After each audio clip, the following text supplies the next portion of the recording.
The snoring intruder. The snort rattled the rafters. Maisie paused, pitchfork halfway to the muck heap, and listened. Another snort, louder this time, followed by a gurgle that sounded suspiciously human.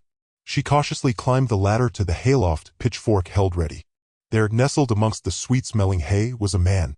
A large man, snoring fitfully, clutching a crumpled piece of paper. Maisie jabbed him none too gently with the pitchfork. He startled awake, blinking owlishly. "Who are you?"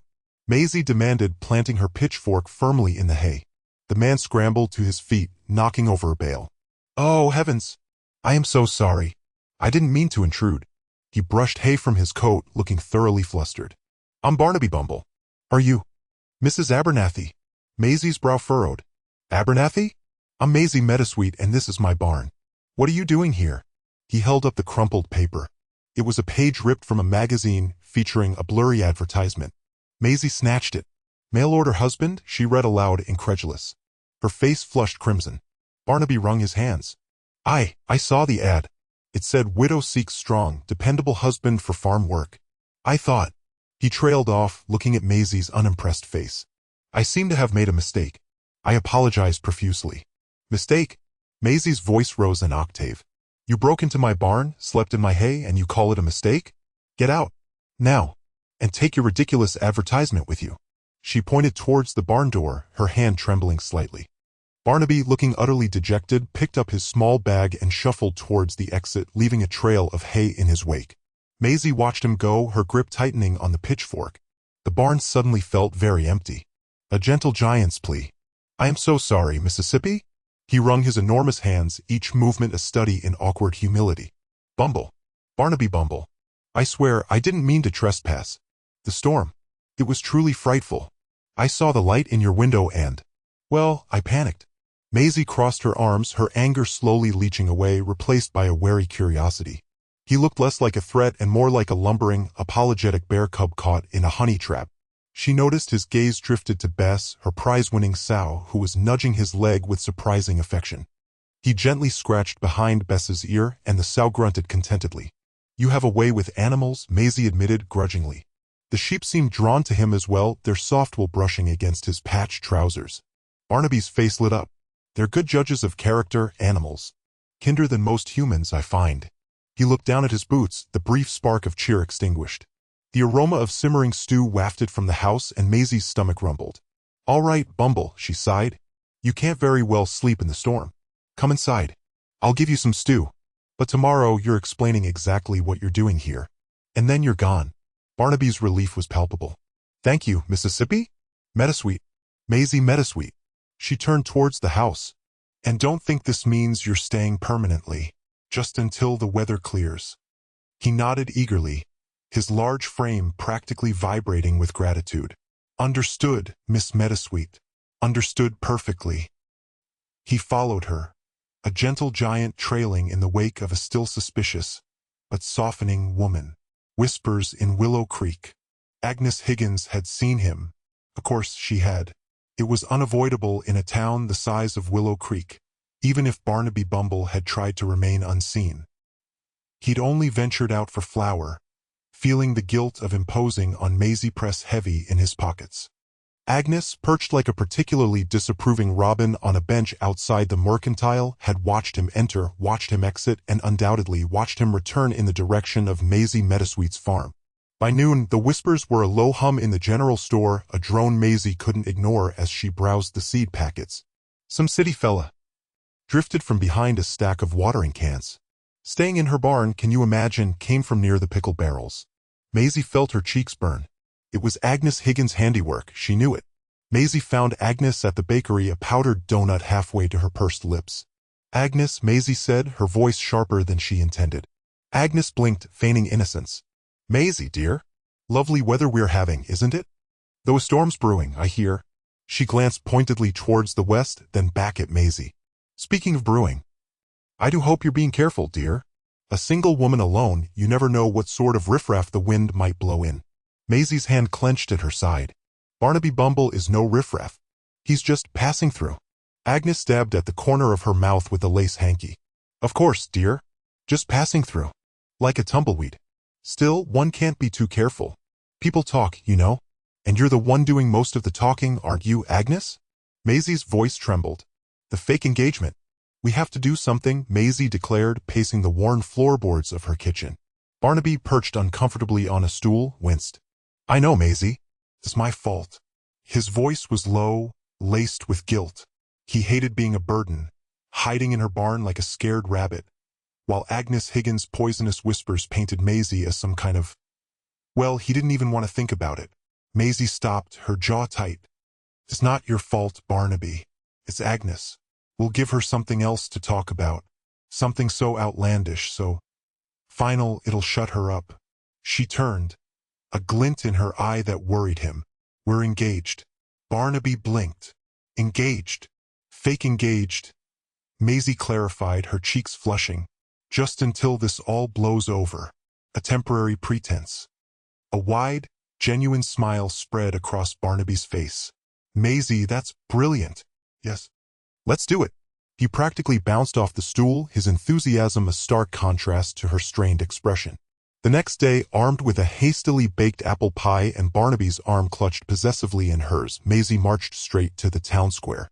Agnes, predictably, was holding court outside the general store, her voice a shrill wind-sheam of judgment. Agnes, Maisie announced, her voice ringing clear. Barnaby and I have an announcement.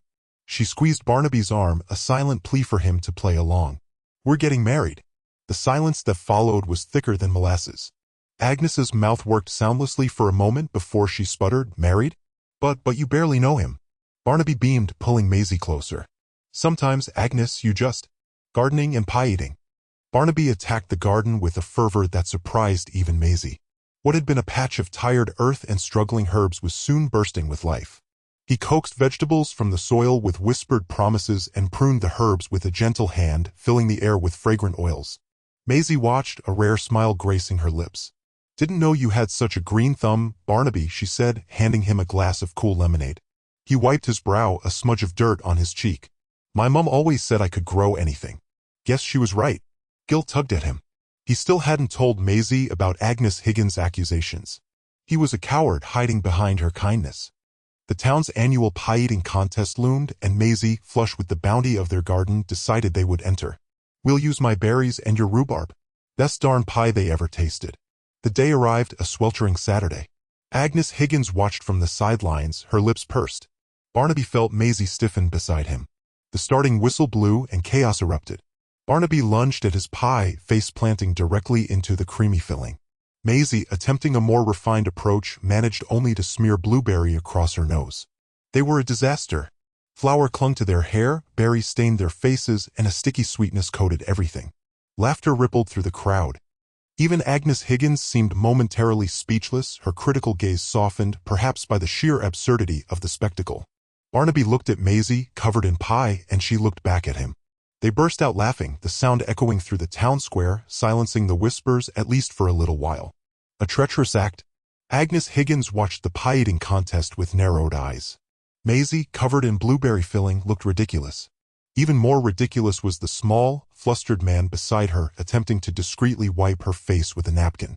Agnes had come to revel in Maisie's public humiliation, fueled by jealousy over Maisie's prize-winning apple pies. But seeing them now so utterly defeated and messy, the venom in her heart cooled a fraction. Later, under the cloak of a moonless night, Agnes slipped into Maisie's orchard. The air hung heavy with the sweet scent of late-blooming blossoms, a scent that usually filled Agnes with a sense of longing. Tonight, it fueled her resentment. She found the gnarled old tree, its branches laden with promise of a bountiful harvest. With practiced hands, she poured a generous amount of weed killer into the soil at its base. A silent act of sabotage masked by the chirping crickets. The next morning, Maisie found the leaves of her prize-winning tree, Barnaby's namesake, drooping like mournful flags. The apples, still green and small, were already beginning to shrivel. Barnaby, she cried, her voice thick with panic. Something's wrong. He stumbled out of the barn, his face etched with worry. One look at the tree and his shoulders slumped. He knew.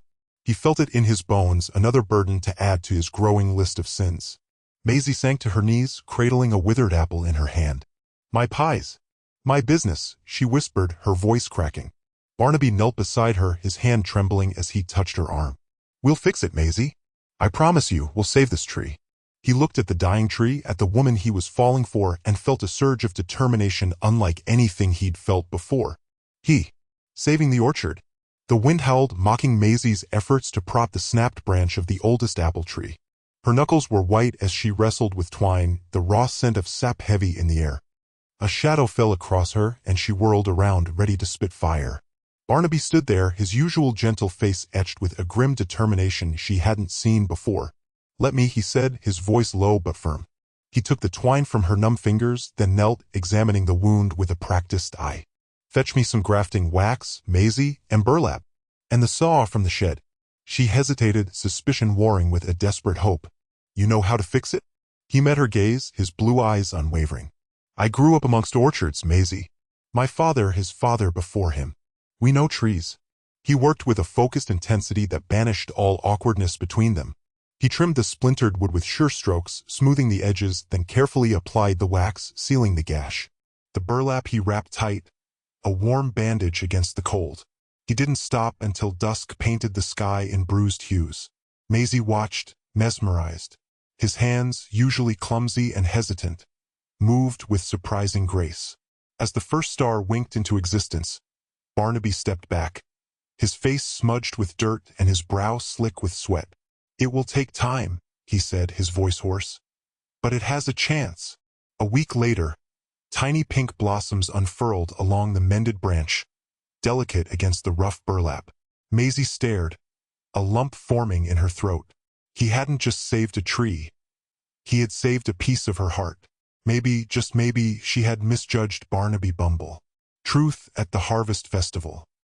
The scent of pumpkin spice hung heavy in the air, a sickly sweetness that mirrored Maisie's mood. She adjusted the lace at her throat, the wedding dress feeling like a shroud. She'd practiced her speech 100 times, each syllable a bitter pill. "Friends, neighbors," she'd begin, "this celebration is premature." Agnes Higgins watched from beneath the skeletal branches of the old apple tree, a grim satisfaction etching lines on her face. She'd helped Maisie decorate it, hadn't she? Made sure those gourds were just a little too heavy for their twine. Maisie spotted Barnaby lurking near the cider press, his face a mask of misery. Guilt gnawed at her. She dragged him into this mess, this charade designed to protect him. But the whispers had only grown louder, the town's speculation turning poisonous. Taking a deep breath, Maisie stepped onto the makeshift stage, the hay bales creaking under her weight. "I have an announcement," she said, her voice trembling only slightly. "There will be no wedding." A collective gasp rippled through the crowd. "Because," she continued, her gaze locking onto Barnaby, "I love Barnaby Bumble.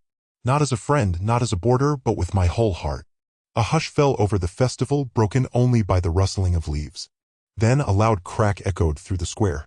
The overloaded branch above Agnes snapped, sending a shower of gourds cascading down. Agnes shrieked, dodging the falling fruit. Amidst the chaos, Barnaby pushed through the crowd, his face alight with a joy Maisie had never seen. A sweet new beginning. The aroma of sugared plums and baking apples drifted through the town square, an irresistible siren song. Maisie, hands dusted with flour, watched the townsfolk stream towards Meadowsweet and Bumble, the sign hand-painted in cheerful yellow. Barnaby, usually so withdrawn, beamed as he arranged vibrant bouquets of dahlias and sunflowers outside the door. His green eyes sparkled with an uncharacteristic joy. Maisie felt a familiar defensiveness prickle her skin as Agnes Plumdart, the town gossip, approached. Agnes's lips pursed into a thin line, but the scent of blackberry pie proved too tempting. She bought a slice, her eyes darting suspiciously between Maisie and Barnaby. "He's really got a knack for the flowers," Agnes conceded grudgingly before hurrying away, clutching her pie. Barnaby caught Maisie's eye and mouthed, "Don't worry." He knew she was still stung by the whispers, the sideways glances. The weight of his past mistakes pressed down on him, but seeing the happiness he brought to this town, to Maisie, gave him strength. Inside, children shrieked with delight as they devoured miniature apple tarts. Old men, usually stoic, chuckled over slices of rhubarb crumble. The bakery was alive, a vibrant, buzzing hive of contentment. As dusk painted the sky in hues of lavender and rose, the last customers trickled out. Maisie leaned against Barnaby, her hand finding his. The garden, illuminated by strings of fairy lights, glowed with a magical warmth. "We did it," she whispered, the scent of honeysuckle sweet in the air.